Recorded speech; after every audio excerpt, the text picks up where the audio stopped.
Assalamualaikum warahmatullahi wabarakatuh. Selamat datang kembali pemirsa di channel yang paling bermanfaat di atas muka bumi ini. Para pemirsa, Partai Gelora tolak PKS gabung koalisi Prabowo Gibran. Nah, ini menarik. Kenapa sebabnya ya?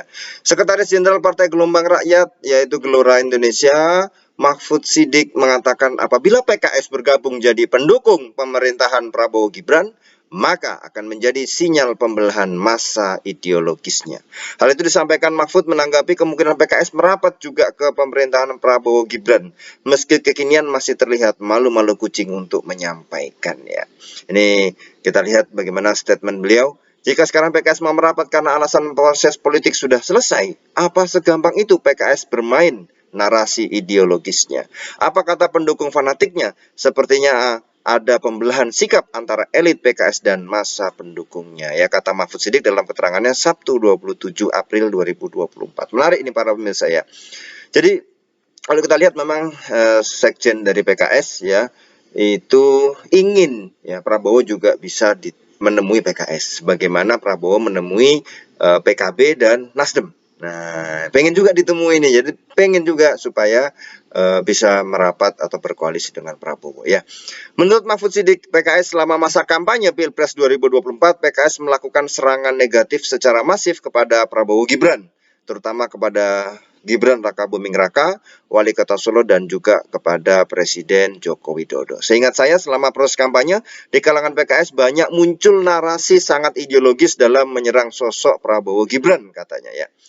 Ia pun mengingatkan publik dengan narasi yang menurutnya muncul dari kalangan PKS. Ya, narasi itu adalah menganalogikan bahwa Nabi Musa tidak perlu berutang kepada Fir'aun karena dahulu Anies Baswedan diusung menjadi calon gubernur Jakarta pada 2017 oleh Partai Gerindra.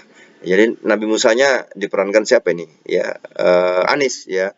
Fir'aunnya berarti Partai Gerindra ya. Ini analogi yang tidak sehat dan apa ya? Tidak al-qiyas ma'al farik batil lah ini ya. Kalau kaidahnya seperti itu ya.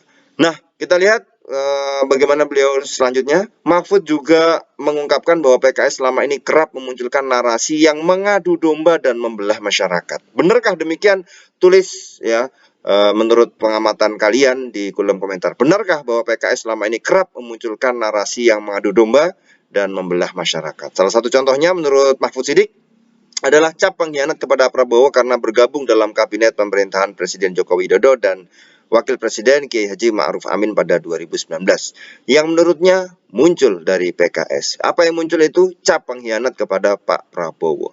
Ketika pada 2019 Pak Prabowo Subianto memutuskan rekonsiliasi dengan Jokowi, banyak cap sebagai pengkhianat kepada Prabowo Subianto umumnya datang dari basis pendukung PKS katanya ya. Lebih lanjut ia pun menegaskan selama ini Jokowi dan Prabowo telah mengingatkan untuk tidak menarasikan membelah politik dan ideologi ya.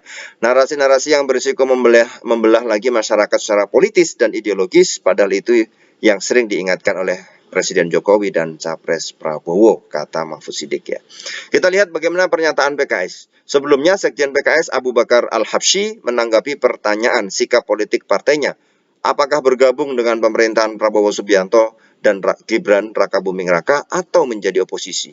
Jawabannya bagaimana? Kalau Anda mengerti gestur dan isyarat, pasti paham. Ya, ini kata beliau di kantor DPP PKS Jakarta Selatan Sabtu 27 April. Meskipun demikian, dia tidak mau menyampaikan secara gamblang langkah politik PKS apakah akan sama dengan mitra koalisinya, yaitu Nasdem dan PKB yang sudah menyampaikan dukungan terhadap Prabowo Gibran atau tidak. Ya, masih belum jelas nih PKS apakah koalisi atau oposisi ya.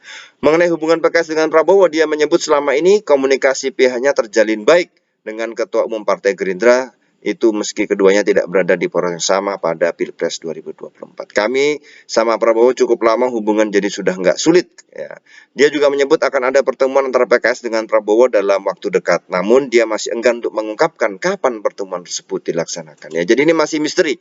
Apakah PKS itu akan koalisi atau oposisi? Tapi Gelora sudah jelas menolak ya PKS masuk dalam barisan koalisi ya, karena memang kita lihat bahwa Gelora ini dulunya menyatu dengan PKS kemudian berpisah bikin partai sendiri ya.